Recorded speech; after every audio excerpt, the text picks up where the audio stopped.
בפרשתנו, פרשת בלק, בלעם רצה ללכת בדרך רעה.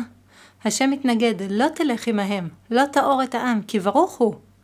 בפעם השנייה שקוראים לו לקלל את ישראל, למרות שהוא יודע שהשם לא רוצה שהוא ילך, הוא ממשיך לשאול את השם, והשם אומר לו, קום לך איתם, ואך את הדבר אשר אדבר עליך, אותו תעשה. אז בלעם ממהר מאוד לקום מוקדם ולחבוש את חמורו, ללכת לקלל. מה כל כך דחוף לו? מזכיר לנו את העקדה, רק הפוך. שם אברהם קם בבוקר, חובש את חמורו מוקדם כדי לעשות מצוות השם כנגד רצונו הפרטי, כי זה רצון השם. תגובת השם להליכה של בלעם. ויחר אף אלוהים כי הולכו. למה השם כועס? לכאורה הוא אמר לו שאם הוא רוצה ללכת, שילך. נתייחס לשאלה הזאת בהמשך. מכשולים בדרך. מלאך עם חרב שלופה, אתון שמסרבת לזוז, אבל בלעם דוחף קדימה.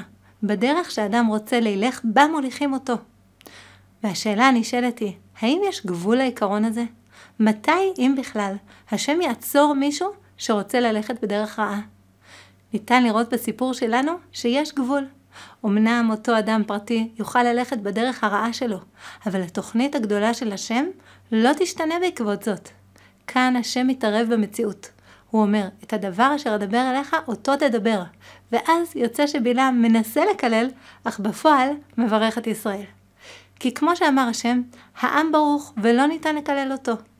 ומה עם בלעם עצמו, שבחר לקלל? הוא איבד לפי חז"ל את העולם הבא שלו. מכאן ניתן ללמוד עיקרון חשוב. לאדם יש בחירה ללכת בדרכו. הוא עצמו ישלם על המעשים שלו, אך התוכנית הגדולה של הקדוש ברוך הוא לא תיפגע ממעשיו של אותו אדם. עיקרון זה מופיע גם במגילת אסתר.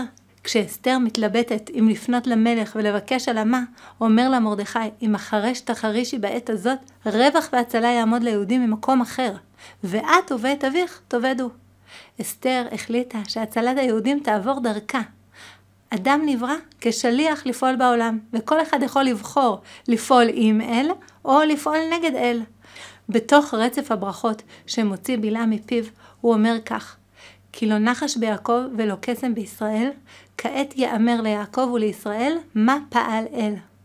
לפי הפשט, עם ישראל לא נתון לקסמים וניחושים, אלא מקבל נבואה והתגלות ישירה של פעולות האל. אבל רבי ירמיה בן רבי אלעזר אומר משהו אחר. עתידה בת קול להיות מפוצצת בראש הערים ואומר, כל מי שפעל עם אל יבוא ויטול שכרו. המדרש מפרש את המילה מה שבפסוק במשמעות של מי. כעת יאמר ליעקב מי פעל עם אל.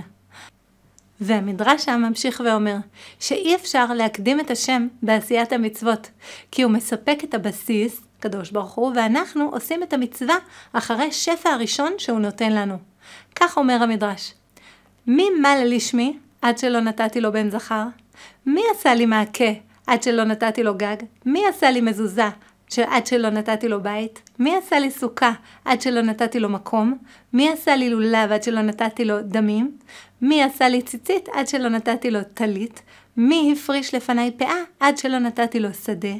מי הפריש לי תרומה עד שלא נתתי לו גורן? מי הפריש לפני חלה עד שלא נתתי לו עיסה? מי הפריש לפני קורבן עד שלא נתתי לו בהמה? בעצם למעשה המדרש אומר שיש לנו, קדוש ברוך הוא נתן לנו את השפע הראשוני, ואנחנו על גבי השפע עושים את המצווה. אומר היפה תואר, ואף כי הקדוש ברוך הוא הקדים לתת לו מכל מקום שכרו את השם ופעולתו לפניו. אדם מקבל הזדמנויות רבות לעשות מצוות וללכת בדרך ישרה.